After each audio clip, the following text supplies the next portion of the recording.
Okay. అందరికి screen కనిపిస్తుంది కదండి? కనిపిస్తుంది సార్.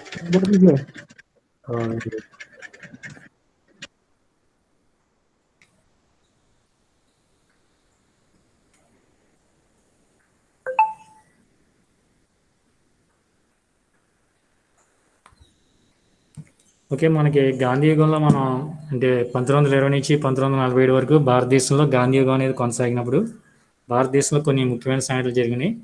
వాటిలో మొదటగా మనం కొన్ని చెప్పుకోవాల్సినట్లు ఇంపార్టెంట్లో ఒకటి ఏంటంటే ఖిలాఫత్ ఉద్యమం.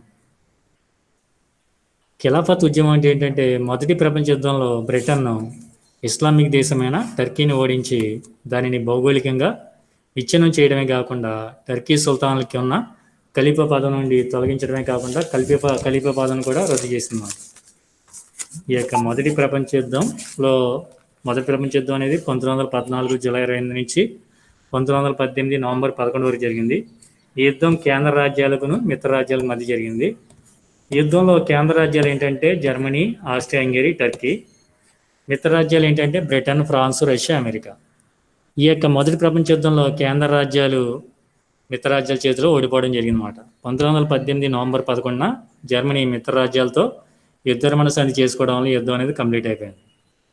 మొదటి ప్రపంచ యుద్ధంలో బ్రిటన్ ఇస్లామిక్ దేశమైన టర్కీని ఓడించి దానిని భౌగోళికంగా విచ్ఛిన్నం చేయడమే కాకుండా టర్కీ సుల్తాన్ల ఖలీఫా పదం నుండి తొలగించడమే కాకుండా ఖలీఫా పదం కూడా రద్దు చేసిందన్నమాట. ప్రపంచంలో ఉన్న క్రైస్తవ మతస్థులందరికీ కూడా క్రైస్తవ మతానికి సంబంధించి మత పెద్ద ఎవరంటే ఇటలీ దేశంలోని రోమ్ నగరంలోని వాటికన్ సిటీలో ఉన్న పోపు ప్రపంచంలో ఉన్న క్రైస్తవులందరికీ కూడా మత పెద్ద. అట్లాగే ప్రపంచంలో ఉన్న ముస్లింలందరికీ కూడా మత పెద్ద ఎవరంటే టర్కీ సుల్తాన్ అయిన ఖలీఫా మాట. ఈ యొక్క మొదటి ప్రపంచ యుద్ధంలో టర్కీ ఓడిపోయింది కాబట్టి బ్రిటన్ ఏం చేస్తుందంటే ఈ యొక్క టర్కీ సుల్తాన్లని ఖలీఫా పదం నుండి తొలగించడమే కాకుండా ఈ యొక్క అసలు ఖలీఫా వ్యవస్థ లేదా పదాన్ని రద్దు చేయడం జరిగిందన్నమాట. దీనికి భారతదేశంలో ముస్లింల అభ్యంతరం తెలపగా 1918లో అప్పటి బ్రిటిష్ ప్రధాని అయిన లాయిడ్ జార్జ్ ఈ యొక్క మొదటి ప్రపంచ యుద్ధానంతరం న్యాయం జరుగుతుందని ఈ లోపల తమకు సహకరించవలసిందిగా కోరినమాట. కానీ మొదటి ప్రపంచ యుద్ధం తర్వాత జరిగిన సేవర్ సంధిలో ఈ యొక్క లాయిడ్ జార్జి తన హామీని నిలబెట్టుకోలేదు. మొదటి ప్రపంచ యుద్ధం తర్వాత ఓడిపోయిన టర్కీ మిత్ర రాజ్యాలతో సేవర్ సంధి చేసుకుంది. ఆ సేవర్ సంధిలో లాయిడ్ జార్జి ఇచ్చిన హామీని నిలబెట్టుకోలేదు.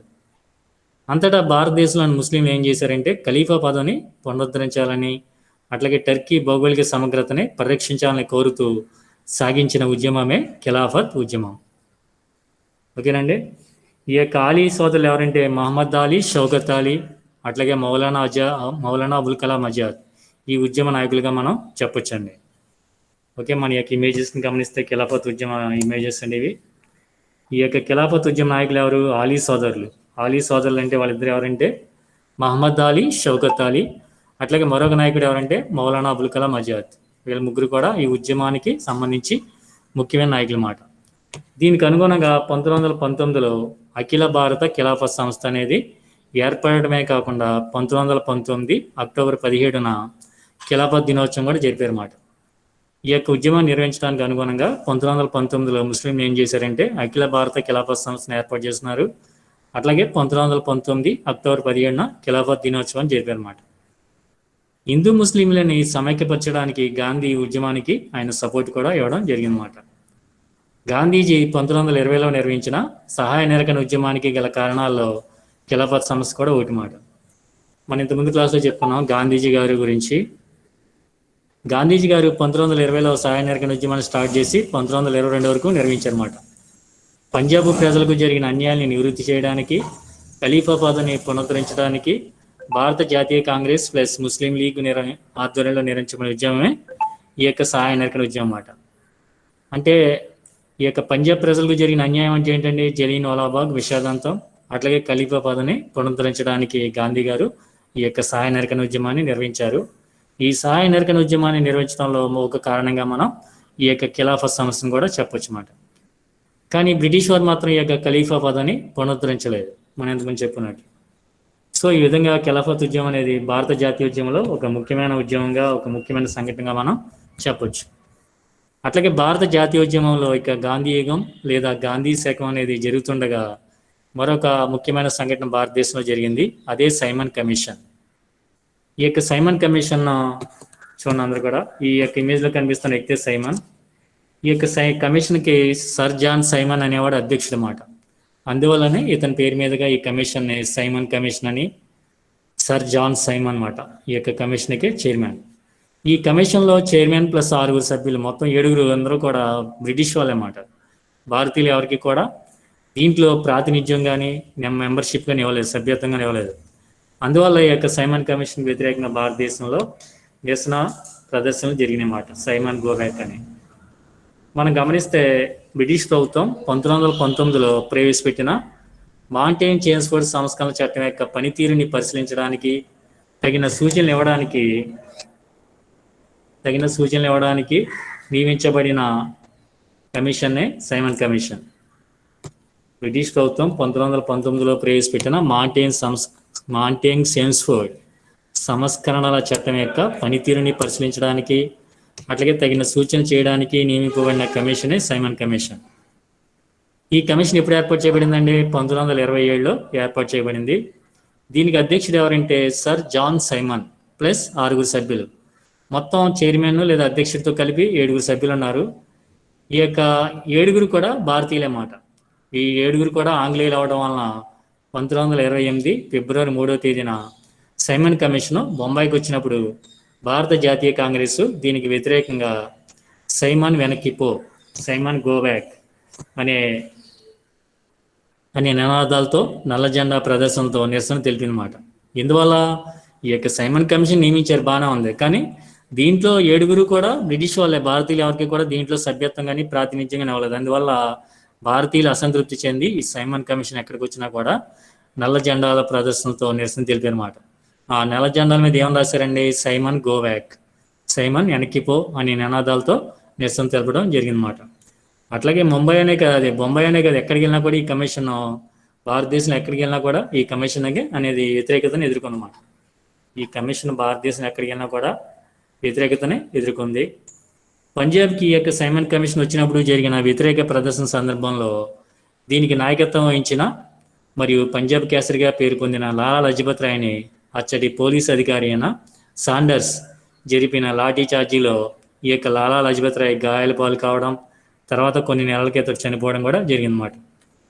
ఈ సైమన్ కమిషన్ అనేది పంజాబ్కి వచ్చినప్పుడు దీనికి నాయకత్వం వహించింది ఎవరంటే, నిరసన వ్యతిరేక ఉద్యమానికి నాయకత్వం వహించింది అంటే అతివాదుల్లో ఒక ముఖ్యమైన వ్యక్తి అయిన మరియు పంజాబ్ కేసరిగా పేరు పొందిన లాలా లజపత్ రాయ్ ఈ యొక్క సైమన్ కమిషన్ బహిష్కరణ ఉద్యమానికి లేదా వ్యతిరేక ఉద్యమానికి నాయకత్వం వహించారు. అచ్చటి పోలీస్ అధికారి ఎవరంటే సాండర్స్. ఈ సాండర్స్ జరిపిన లాఠీ చార్జీలో ఈ యొక్క లాలా లజపత్ రాయ్ గాయాలకి గురి కావడం జరిగింది. తర్వాత అతడు కొన్ని నెలలకి చనిపోవడం కూడా జరిగిందన్నమాట. ఎప్పుడైతే లాలా లజపత్ రాయ్ చనిపోయాడో ఇతను చంపడానికి ఈ యొక్క భగత్ సింగ్, రాజగురు, సుఖదేవ్ వీళ్ళ 3 కలిసి అతన్ని చంపడం జరుగుతుందన్నమాట. దాన్నే మనం లాహోర్ కుట్ర కేసు అని పిలుస్తాం అన్నమాట. ఎప్పుడైతే ఇతడు లాలా లజపత్ రాయ్ చనిపోయాడో అతన్ని చంపడానికి భగత్ సింగ్, అట్లాగే రాజగురు, సుఖదేవ్, చంద్రశేఖర్ ఆజాద్ వీళ్ళందరూ కలిసి ఏం చేస్తారంటే అతను చంపేస్తారన్నమాట. ఎవరిని? ఈ యొక్క సాండర్స్ని. ఈ సాండర్స్ని ఈ 4 చంపేసిన సంఘటన మనం ఏమని పిలుస్తామంటే లాహోర్ కాన్స్పైరసీ కేస్, లాహోర్ కుట్ర కేసు అని పిలుస్తామన్నమాట.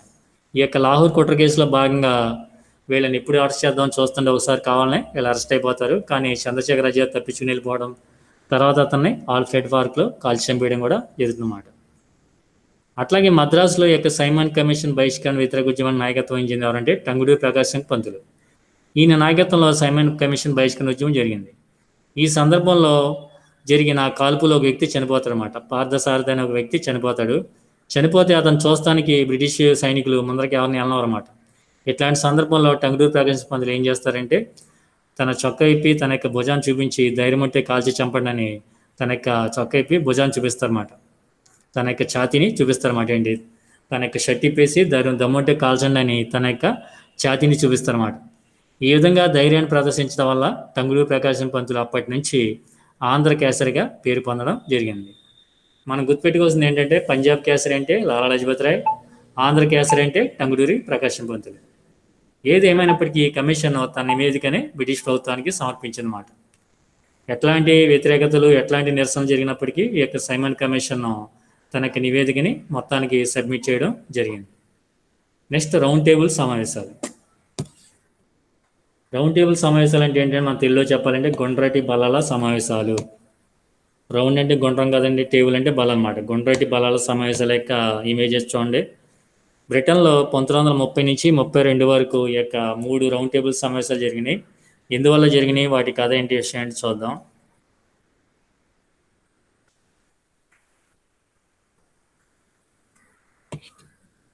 ఓకే, ఈ రెండో రౌండ్ టేబుల్ సమావేశం అండి. దీంట్లో గాంధీ గారు కూడా జాయిన్ అయ్యారు.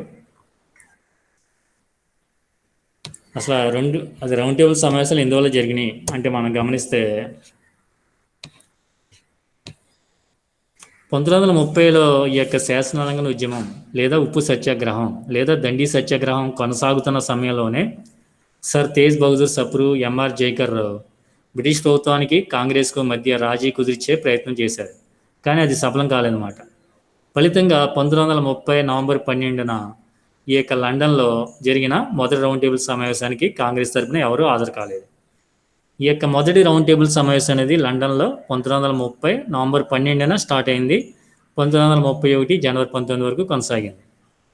ఎందువల్ల ఈ యొక్క రౌండ్ టేబుల్ సమావేశాలు జరిగినాయి అనేది మనం తెలుసుకుంటే,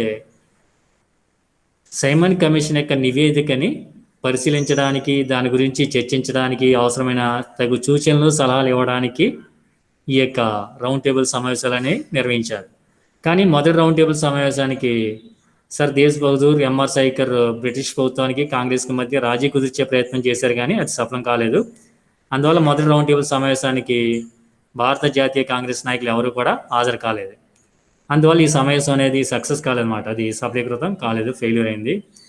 అందువల్ల బ్రిటిష్ ప్రభుత్వం ఏం చేస్తుందంటే, లార్డ్ ఇర్విన్, అప్పుడు ఈ బ్రిటిష్ ఇండియా గవర్నర్ జనరల్ మరియు వైస్రాయ్ అయిన లార్డ్ ఇర్విన్ ద్వారా గాంధీజీతో జరిపిన మధ్యవర్తిత్వం వల్ల గాంధీకిని అప్పటి బ్రిటిష్ ఇండియా గవర్నర్ జనరల్ మరియు వైస్రాయ్ అయిన లార్డ్ ఇర్విన్కి మధ్య 1931 మార్చి 5వ తేదీన గాంధీ ఇర్విన్ ఒప్పందం అనేది జరిగింది. ఈ ఒప్పందం ప్రకారం గాంధీ గారు 1931 సెప్టెంబర్ 15న ప్రారంభమైన రెండో రౌండ్ టేబుల్ సమావేశానికి గాంధీజీ గారు సెప్టెంబర్ 7న భారతదేశంలో బయలుదేరి సెప్టెంబర్ 12న లండన్ చేరుకున్నారన్నమాట. కానీ ఈ యొక్క సమావేశంలో సెకండ్ రౌండ్ టేబుల్ సమావేశంలో గాంధీ గారు పాల్గొన్నారండి. ఓకే, ఆయన కూర్చున్న ఇమేజ్ ఇది. కానీ గాంధీజీకి బ్రిటిష్ ప్రభుత్వానికి మధ్య ఈ యొక్క రెండో రౌండ్ టేబుల్ సమావేశంలో అభిప్రాయ భేదం రావడం వల్ల, లేదా ఇద్దరి మధ్య అభిప్రాయం కుదరపోవడం వల్ల ఈ సమావేశం కూడా విఫలమైందన్నమాట. నెక్స్ట్ మూడో రౌండ్ టేబుల్ సమావేశం అనేది 1932 నవంబర్లో లండన్లోనే జరిగింది. కాంగ్రెస్ ఈ సమావేశంలో కూడా పాల్గొనలేదన్నమాట. కానీ లండన్లో జరిగిన 3 రౌండ్ టేబుల్ సమావేశాలకి హాజరైన ఘనతని దళిత జాతుల నాయకుడు మరియు దళితుల యొక్క ఆరాధ్య దైవమైన డాక్టర్ బిఆర్ అంబేద్కర్ గారు హాజరైన ఘనతని దక్కించుకున్నారన్నమాట. భవిష్యత్తులో బ్రిటిష్ ప్రభుత్వం ప్రవేశపెట్టిన 1935 చట్టానికి 3వ రౌండ్ టేబుల్ సమావేశాల్లో చర్చించిన అంశాలే ప్రాతిపదిక. ఈ యొక్క 3 రౌండ్ టేబుల్ సమావేశాలు అయిపోయిన తర్వాత బ్రిటిష్ ప్రభుత్వం ఏం చేసిందంటే 1935 ఇండియన్ గవర్నమెంట్ యాక్ట్, భారత ప్రభుత్వ చట్టాన్ని ప్రవేశపెట్టింది. బ్రిటిష్ ఇండియా ప్రభుత్వం 1935 భారత ప్రభుత్వ చట్టాన్ని ప్రవేశపెట్టడానికి ప్రాతిపదిక లేదా మెయిన్ ఆధారం ఏంటంటే, లండన్లో జరిగిన 1930 నుంచి 32 వరకు లండన్లో జరిగిన 3 రౌండ్ టేబుల్ సమావేశాల్లో చర్చించిన అంశాలనే ఈ యొక్క 1935 భారత ప్రభుత్వ చట్టంలో చేర్చడం జరిగిందన్నమాట. మనకి భారత రాజ్యాంగాన్ని తయారు చేయడానికి మన భారత రాజ్యాంగంలో ఎక్కువ అంశాలని దేని నుంచి మనం గ్రహించామంటే, బ్రిటిష్ ఇండియా ప్రభుత్వం ప్రవేశపెట్టిన 1935 భారత ప్రభుత్వ చట్టం అన్నమాట. మన భారతదేశంలో సమైక్య విధానం కానీ లేదా బలమైన కేంద్ర ప్రభుత్వం ఇట్లాంటివన్నీ కూడా సమైక్య విధానం, కొన్ని అంశాలు మనం 1935 భారత ప్రభుత్వ చట్టం నుంచే మనం తీసుకోవడం జరిగిందన్నమాట. ఓకే, నెక్స్ట్ మనకి క్విట్ ఇండియా ఉద్యమం. భారత జాతీయ ఉద్యమంలో జరిగిన చివరి ఉద్యమం లేదా చివరి సంఘటనగా మనం క్విట్ ఇండియా ఉద్యమాన్ని చెప్పొచ్చు. All of you see this image. ఈ యొక్క క్విట్ ఇండియా ఉద్యమం యొక్క ఇమేజ్ చూడండి అందరూ కూడా. భారతదేశంలో జరిగిన చివరి జాతీయోద్యమం మరియు భారతదేశంలో జరిగిన అతి హింసాయుతమైన ఉద్యమం, భారతదేశంలో జరిగిన చివరి ఉద్యమం ఏంటంటే క్విట్ ఇండియా ఉద్యమం. క్విట్ అంటే ఏంటి? త్వరగా. ఇండియా అంటే వదిలి. బ్రిటిష్ వారిని భారతీయులు మీరు ఇండియాని త్వరగా వదిలి వెళ్ళిపోండి అనే దాన్ని ఒక ఉద్యమ రూపంలో చేపట్టడం వల్ల దీన్ని క్విట్ ఇండియా ఉద్యమం అని పిలుస్తారన్నమాట. ఈ యొక్క క్విట్ ఇండియా ఉద్యమ రూపంలో భారతదేశంలో ప్రతి ప్రాంతంలో కూడా హింసాత్మక సంఘటనలు జరిగినాయి అన్నమాట. రైలు పట్టాలను తొలగించడం, ప్రభుత్వ భవనాలను ధ్వంసం చేయడం, ఇప్పుడు ఈ యొక్క టెలిఫోన్ వైర్లు లాగేయడం, ఎన్నో సంఘటనలు జరిగినాయి అన్నమాట. క్విట్ ఇండియా ఉద్యమం అనేది భారత జాతీయోద్యమంలో జరిగిన చివరి ఉద్యమంగా మనం చెప్పొచ్చు. క్విట్ ఇండియా అనగా అర్థం ఏంటంటే ఇండియాను త్వరగా వదిలి వెళ్ళిపోవాలి అని అర్థం మాట. క్విట్ ఇండియా అంటే ఏంటంటే ఇండియాను త్వరగా వదిలి వెళ్ళిపోమని అర్థం మాట. భారతదేశం నుంచి బ్రిటిష్ వారిని త్వరగా వెళ్ళగొట్టడానికి ఈ ఉద్యమం అనేది నిర్వహించబడింది అన్నమాట. భారతదేశం నుంచి బ్రిటిష్ వారిని త్వరగా వెళ్ళగొట్టడానికి ఈ ఉద్యమం నిర్వహించబడింది. ఈ ఉద్యమ తీర్మానాన్ని గాంధీ గారి నాయకత్వంలో భారత జాతీయ కాంగ్రెస్ 1942 ఆగస్టు 8న బొంబాయి సమావేశంలో ప్రతిపాదించిందన్నమాట. ఈ యొక్క క్విట్ ఇండియా ఉద్యమాన్ని నిర్వహించాలని గాంధీ గారు ఎక్కడ డిసైడ్ చేశారండి? 1942 ఆగస్టు 8వ తేదీన బొంబాయిలో జరిగిన భారత జాతీయ కాంగ్రెస్ ప్రత్యేక సమావేశంలో ఈ యొక్క ఉద్యమ తీర్మానాన్ని ప్రతిపాదించారన్నమాట. ఏ విధంగా ఉద్యమాన్ని చేయాలి ఏంటనేది. ఈ యొక్క ఉద్యమ తీర్మానాన్ని ప్రతిపాదించే సందర్భంలోనే గాంధీ గారు ఏమైనా స్లోగన్ ఇచ్చారంటే డూ ఆర్ డై, చేయండి లేదా చావండి, సాధిద్దాం లేదా మరణిద్దాం, లేదా డూ ఆర్ డై, లేదా కరెంగే యా మరెంగే అనే నినాదం ఇచ్చారన్నమాట. ఏమైనా నినాదం ఇచ్చారండి? చేయండి లేదా సావండి, మీరు చేయగలిగితే చేయండి లేదా చనిపోండి, డూ ఆర్ డై, అట్లాగే కరెంగే యా మరెంగే అనే నినాదం ఇచ్చారన్నమాట. కానీ బ్రిటిష్ ప్రభుత్వం మరుసటి రోజు అంటే ఆ రోజు నైటే, ఇప్పుడు ఇంకా ఆగస్టు 8వ తారీఖున ఉద్యమ తీర్మానాన్ని ప్రతిపాదించారు. ఆ రోజు నైట్ తెల్లారిసరికల్లా మొత్తం భారత జాతీయ కాంగ్రెస్లో ఉన్న అగ్ర నాయకుల్ని లేదా ముఖ్యమైన నాయకులందరినీ కూడా బ్రిటిష్ ప్రభుత్వం నిర్బంధించింది అన్నమాట. గాంధీ గారు, నెహ్రూ గారు లాంటి నాయకులందరినీ కూడా నిర్బంధించింది. ఇందువల్ల వీళ్ళందరినీ కూడా అరెస్ట్ చేస్తే ఎవరు నిర్వహిస్తారని. కానీ ఇట్లాంటి సందర్భంలో అజ్ఞాతవాసంలో పరోక్షంగా క్విట్ ఇండియా ఉద్యమానికి నాయకత్వం వహించింది ఎవరంటే భారతదేశంలో ప్రసిద్ధి చెందిన మహిళ అయిన అరుణ అసఫ్ అలీ, అట్లాగే జయప్రకాష్ నారాయణ్. వీళ్ళిద్దరూ కూడా ఈ ఉద్యమానికి అజ్ఞాతవాసం నుండి నాయకత్వం వహించడం జరిగిందన్నమాట. వీళ్ళు ఆల్ ఇండియా రేడియో ద్వారా ఈ యొక్క ఉద్యమాన్ని గురించి ప్రజలందరినీ కూడా మోటివేట్ చేయడం జరిగింది. ఈ ఉద్యమ కాలంలోనే కొన్ని ప్రాంతాల్లో సమాంతర ప్రభుత్వాలు ఏర్పడినమాట. అంటే బ్రిటిష్ ప్రభుత్వానికి వ్యతిరేకంగా కొన్ని ప్రాంతాల్లో స్వతంత్రంగా ప్యారలల్ గవర్నమెంట్స్ లేదా సామంతర ప్రభుత్వాలు అనేవి కూడా ఏర్పడ్డాయన్నమాట. ఈ ఉద్యమ సందర్భంలోనే ప్రజలు రైలు పట్టాలను తొలగించడం, అట్లాగే ప్రభుత్వ కార్యాలను ధ్వంసం చేయడం లాంటి విధ్వంసపూరిత చర్యలు కూడా పాల్పడ్డారండి. ఈ క్విట్ ఇండియా ఉద్యమ సమయంలోనే భారతదేశంలోని యొక్క ఉద్యమకారులు ఏం చేశారండి? హింసాపూరితమైన సంఘటనలు కూడా పాల్పడ్డారన్నమాట. రైలు పట్టాలను తొలగించడం, ప్రభుత్వ కార్యాలను ధ్వంసం చేయడం అన్నీ కూడా. ఓకే, ఈ యొక్క మొత్తానికి ఈ యొక్క క్విట్ ఇండియా ఉద్యమం అనేది దేశమంతటా కూడా విస్తృత స్థాయిలో జరిగినట్లు మనం గమనించవచ్చు. ఈ యొక్క ఇమేజెస్ వస్తే మనకు అర్థమవుతుంది. మొత్తానికి క్విట్ ఇండియా ఉద్యమం అనేది దేశమంతటా విస్తృత స్థాయిలో జరిగినమాట. నెక్స్ట్ మనం ఈ యొక్క భారత జాతీయోద్యమంలో ముఖ్యంగా చెప్పుకోవాల్సిన మరొక ముఖ్యమైన వ్యక్తి ఎవరంటే నేతాజీ సుభాష్ చంద్రబోస్. ఇప్పుడు మన కుటుంబ సభ్యుల కోసమే మనం ఏదైనా చేయాలంటే ఆలోచించే రోజుల్లో ఉన్నాం ఇప్పుడు. కానీ అప్పట్లో ఒక భారతదేశ స్వతంత్ర పోరాటం కోసం తన యొక్క కెరీర్ని, తన యొక్క ఉద్యోగాన్ని కూడా త్యాగం చేసి వదిలేసిన వ్యక్తి ఈ యొక్క సుభాష్ చంద్రబోస్. ఓకే, సుభాష్ చంద్రబోస్ యొక్క ఇమేజెస్ చూడండి. సుభాష్ చంద్రబోస్ భారత జాతీయోద్యమంలో తనకంటూ ఒక ప్రత్యేక స్థానాన్ని ఆక్రమించుకున్న వ్యక్తి లేదా సంపాదించుకున్న వ్యక్తి సుభాష్ చంద్రబోస్. ఈ యొక్క సుభాష్ చంద్రబోస్ అండి ఐసిఎస్ పరీక్షకి ఎంపికయ్యి, ఈ సుభాష్ చంద్రబోస్ ఏ పరీక్షకి అండి? ఐసిఎస్ పరీక్షకి ఎంపికయ్యి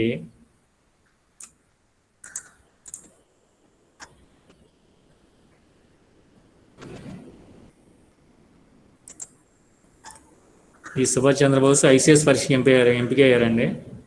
ఎంపికయ్యి ఈ యొక్క ఆ ఉద్యోగాన్ని రాజీనామా చేయడం జరిగిందన్నమాట. ఎందువల్లండి? దేశ సేవ కోసం తృణప్రాయంగా వదిలేసిన మహోన్నత వ్యక్తి ఈ యొక్క సుభాష్ చంద్రబోస్.